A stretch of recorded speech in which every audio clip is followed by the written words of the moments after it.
अब रुक करेंगे तीसरी और आखिरी खबर का। बीते दिनों भारतीय जनता पार्टी के एक कार्यक्रम में सीएम धामी ने कहा कि कांग्रेस खुद का अस्तित्व बचाने के लिए छोटे छोटे दलों को अपने साथ जोड़ रही है, लेकिन इससे कुछ नहीं होने वाला है। सीएम धामी ने कहा कि कांग्रेस का उद्देश्य सरकार बनाना नहीं है, क्योंकि उन्हें पता है कि उनकी सरकार आने वाली नहीं है। कांग्रेस अपने परिवार का अस्तित्व बचाने और बिखरी हुई कांग्रेस को जीवित करने के लिए छोटे छोटे दलों को अपने साथ जोड़ रही है। सीएम के इस बयान पर कांग्रेस प्रदेश अध्यक्ष करण मारा ने पलटवार किया है। उन्होंने कहा कि समय समय की बात है, कभी बीजेपी के 2 सांसद हुआ करते थे और अब राम लहर में ये यहाँ तक आ पहुंचे हैं, इसीलिए बीजेपी के मुख्यमंत्री और नेता घमंड में हैं। लेकिन समय बदलने में ज्यादा वक्त नहीं है और आने वाला वक्त बीजेपी का नहीं है, जिसका जनता जरूर जवाब देगी। आज कांग्रेस खुद का अस्तित्व बचाने के लिए छोटे छोटे दलों के साथ गठबंधन कर रही है। इनका उद्देश्य कोई सरकार बनाना नहीं है। इनको भी पता है कि सरकार हमारी आने वाली नहीं है। सारे आंकड़े बता रहे हैं, जनता का जो भाव है वो बता रहा है, देश का जो मन है वो बता रहा है। ये केवल और केवल अपने परिवार का अस्तित्व बचाने के लिए, अपनी पार्टी को बचाने के लिए, ये और बिखरी हुई ताकत के भरोसे वो फिर से छोटे छोटे दलों के साथ मिलकर जिंदगी को ढूंढ रही है। देखिए, ये समय समय की बात है। कभी ऐसा था कि बीजेपी के या जनसंघ के केवल 2 सांसद होते थे और आज राम लहर में उसमें किसी तरीके से यहाँ तक आ गए हैं, तो अति घमंड, अति अहंकार में बीजेपी के मुख्यमंत्री, इनके प्रवक्ता, इनके नेतागण हैं। समय बदलने में ज़्यादा वक्त नहीं है, क्योंकि उनको बताना चाहिए, जिम्मेदारी उनके। केदारनाथ के सोने की चोरी के जांच क्यों नहीं बैठाए? अंकिता भंडारी मर्डर केस के सबूत क्यों मिटाए? और अब क्यों कह रहे हैं कि कोर्ट फैसला करेगी? कोर्ट तो सबूत के आधार पर फैसला करेगी ना, तभी तो आपने सबूत मिटा दिए। आप बताएं ना, आपकी सरकार में क्यों SSSC भर्ती घोटाला हुआ, क्यों पटवारी पेपर लीक हुआ और क्यों उनके अपराधी बाहर है? आपको बताना होगा कि खनन माफिया इतना हावी क्यों है। आपको बताना होगा कैबिनेट में आपने नदियों में JCB चलाने की इजाज़त क्यों दे दी। तो बहुत सारे ऐसे प्रकरण हैं जिस पर आप घिरे हुए हैं। हाँ, ठीक है, आपके पास ओवर मैंडेट है, लेकिन आने वाला समय आपका नहीं है। जिस तरीके से आपने नौजवान नवयुवतियों में लाठीचार्ज कराया, 307 लगाने की कोशिश की है, इन सब का आने वाले समय में जनता जवाब देगी। और बीजेपी प्रवक्ता नवीन ठाकुर हमारे साथ फोन लाइन पर जुड़ चुके हैं। नवीन जी, बहुत स्वागत है आपका HNN 24/7 में। नवीन ठाकुर जी, मुख्यमंत्री ने ये बयान दिया कि कांग्रेस अपने परिवार को समेटने की कोशिश कर रही है, सरकार बनाना मकसद नहीं है। वहीं कांग्रेस प्रदेश अध्यक्ष कहते हैं कि आपका आने वाला जो समय है वो आपका नहीं है और इसी वजह से आप लोग घमंड में हैं। देखिए, हम कभी घमंड में नहीं रहे। घमंड तो कांग्रेस ने किया हमेशा। हम तो बहुत शालीनता के साथ, बहुत विनम्रता के साथ जो है इस देश की, इस प्रदेश की जनता ने जो हमें दायित्व दिया, अपनी सेवा का जो मौका दिया, उसका निर्वहन कर रहे हैं। अभी मैं सुन रहा था, आरोप लगा रहे थे अंकिता भंडारी पे क्यों कुछ नहीं किया और भी युवकों पे लाठीचार्ज क्यों किया, इस प्रकार के अनाप शनाप आरोप। स्वयं भी बता रहे थे कि कोर्ट में केस चल रहा है। सबसे तेजी के साथ त्वरित कार्रवाई 24 घंटे के अंदर उठा के जेल के सलाखों के पीछे भेजा और हम संकल्पबद्ध हैं कि कठोर से कठोर जो है सजा अपराधियों को मिले।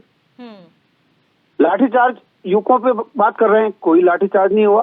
केवल जो है कानून व्यवस्था बनाने के लिए हल्का बल प्रयोग पुलिस ने किया। ये भूल गए अपने समय जब मात्र शक्ति पर जो है ना लाठीचार्ज किया था, शांतिपूर्ण तरीके से जो है हमारी आंगनबाड़ी कार्यकर्ताएं बैठी थी, वो समय भूल गए। और दूसरा रही गठबंधन की बात या इनके सहयोगियों की बात, तो स्वयं छोड़ के जा रहे हैं। राहुल गांधी जिस दिन यात्रा शुरू करते हैं, भारत जोड़ो यात्रा, उस दिन कांग्रेस छोड़ो यात्रा शुरू होती है। मिलिंद देवड़ा इनको छोड़ के जो है वहाँ शामिल हो जाते हैं। उत्तराखंड में जो आए दिन आप देखें किस प्रकार जो है सैलाब कांग्रेसियों को छोड़ने में, क्योंकि कांग्रेस डूबता हुआ जहाज है। इसलिए डूबते जहाज में कोई सवारी नहीं करना चाहता।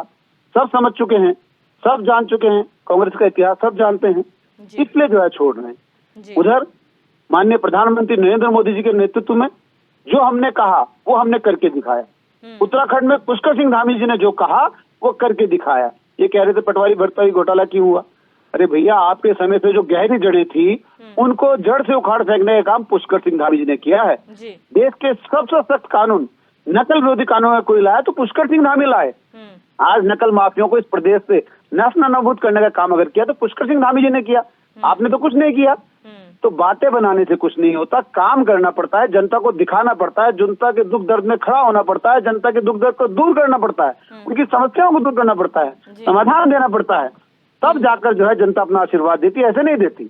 तो केवल आरोप लगाना, ठीक है विपक्ष में है, उनके पास कुछ है नहीं तो केवल आरोप लगा रहे हैं, ठीक है आप लगाइए आरोप, हम अपना काम कर रहे हैं शालीनता के साथ, मेहनत के साथ, जिम्मेदारी के साथ, क्योंकि जब आपको बार बार जो जनता चुनती है, आप पर बार बार विश्वास जताती है, तो हमारी हर बार जिम्मेवारी बढ़ती है, अधिक जिम्मेवारी बढ़ती है, हम और अधिक विनम्रता के साथ और अधिक मेहनत के साथ इस प्रदेश की जनता की सेवा करते रहेंगे। और पुष्कर सिंह धामी जी ने कहा है कि हम आने वाले वर्षों में इस प्रदेश को देश के अग्रणी राज्यों में शामिल करेंगे, उसको लेकर जो हम कटिबद्ध हैं। और आप देख लीजिए हमारे मुख्यमंत्री जी किस प्रकार 18 से 20 घंटे लगातार जो है काम कर रहे हैं, मेहनत कर रहे हैं, ताकि हमारा प्रदेश जो अग्रणी राज्यों में शामिल हो।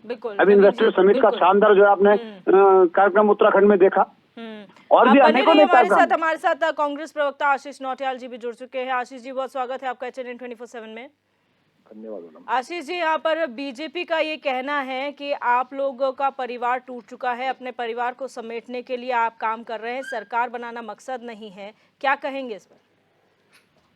देखिए मैडम, भारतीय जनता पार्टी, अभी मेरे भाई नवीन ठाकुर बैठे हैं, इस तरह से बात कर रहे हैं कि 20 से 24 घंटे काम कर रहे हैं। बताओ 20-20 घंटे हैं, इतना काम करके अगर इतनी बेरोजगारी है, इतना उत्तराखंड त्रस्त है, इतना उत्तराखंड कर्जा ले लिया उत्तराखंड ने, तो मैं तो कहूंगा आप शाम से बैठे काम मत करें, क्योंकि ये काम जो है देश हित राज्य हित के लिए नहीं है, ये सिर्फ आपकी पार्टी हित के लिए हो रहा है, राज्य हित के लिए नहीं हो रहा है। इतना कर्जा ही तो ले रहे हैं, क्या कर रहे हैं आप काम करके?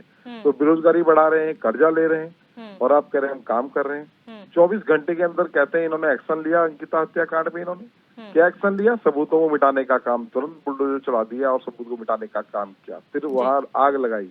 किस किस तरह के इन्होंने काम किया, कह रहे हमने उस पर एक्शन ले लिया। क्या यही एक्शन होता है कि आप सबूतों को मिटाएं? आज भी अंकिता की माँ आईसीयू में भर्ती होकर बोल रही है कि धामी मुझे तेरे पे भरोसा नहीं है, तो जो मेरा साथ देता है उसको तू उसके ऊपर कार्रवाई करता है। किस तरह की बातें बोलते हैं, आपको शर्म नहीं आती?